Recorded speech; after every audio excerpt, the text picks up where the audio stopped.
Good morning, good people. It's about 9:25 in the morning of the 18th of December 2024.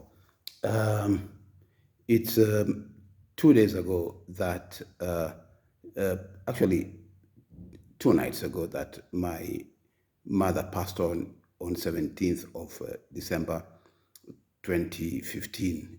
So yesterday I did not exercise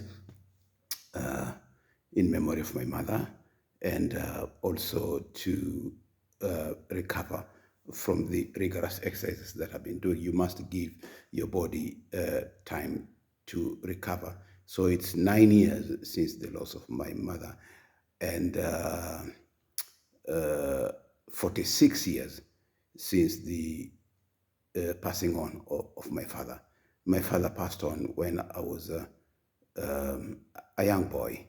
So I'm going to talk about that later on in my other podcast. My granddaughters were here, and one of them, she was telling me, "You're sweating ni kama umejimwagilia maji." I said, "Yeah." And she saw me drink water, and I told her, you have to drink water. And she asked me why, and I said, if you don't drink water, you will die. It's important that you must rehydrate yourself. So for the 1 hour exercise, normally I drink half a liter of water. Now, I'm still talking about high school life. And in our village, essentially it was a village, Kisumudogo, it was the slum next to the posh estate of Nyali. And, the girls got married early after finishing class 7 or even before that time. And the boys, they aspired to be caddies at the Nyali Golf Club, or to be sailors or seamen in merchant ships, or to become thieves. So us who went to high school, whose parents were very strict, we got a break in life. Otherwise, I don't know where we would have ended. Um, but essentially, uh, me and my boys, Zamilu Musa, George Onda, Bamburi, Sami, and Umari Jombi, and a few others, we were on the straight and narrow, and we did not involve ourselves in the hanky pankies that most of the village boys were involved in. Now, I would wake up at 4 o'clock, or my mother would make me wake up to walk around, and I'm going to measure it this morning on Google Map, so to give you the exact distance. But anybody who knows where the old town is, there is the old harbor, and at the old harbor there was a fish factory where we would go and buy fish in the morning. So 4 o'clock, me and a few others, we would walk at that time of night all the way through Kogoya, through the Old Nyali Bridge, through Alidina Visram and Old Town, to go and buy fish. And by about 5:30, we were back in the house.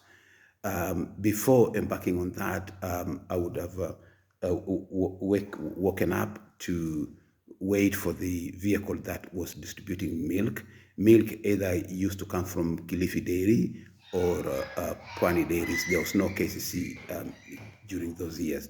And milk used to come in bottles. I think it was half a pint. At that time, Kenya and East Africa had not introduced the metric system, so we were still using pounds and ounces and gallons and inches and miles and things like that. And then wait for the vehicle that would distribute bread. It came from Anglo Swiss Bakery. I'm not sure whether Anglo Swiss Bakery still exists in Mombasa, but anyway. So I would, sorry, I'm sweating too much today. Collect the day's milk outside the shop and bread, and then go and buy the fish. And by the time I came back, my older sisters would have woken up, they would have made tea. That time, one loaf of bread had 21 slices, and there were 7 of us, meaning that everybody had to take 3 slices. more often than not, I never got my share because either by the time I got back, people had taken tea and eaten all the bread, uh, or I would simply not get. I would cry my heart out, but then drink just black tea. We never used to take tea with milk. And then go to school. And even before going to school, I would have to mind the shop and sell the provisions for the people who are buying milk and bread in the morning, and wait for the lady who would bring mahamri, so that I would count mahamri and kaimati. More often than not, I would pinch a mahamri or the kaimati, so that I would have something in my belly, and then go to school. Yeah, so one of the things that I want to talk about is being overly generous. And I remember in Form 3, I think so, our English language teacher was an Indian called Mr. Joshi. I was very good, still am, in the English language and literature in English. And we were given an exercise to write. It was a comprehension exercise. You read and you ask a question and you write it.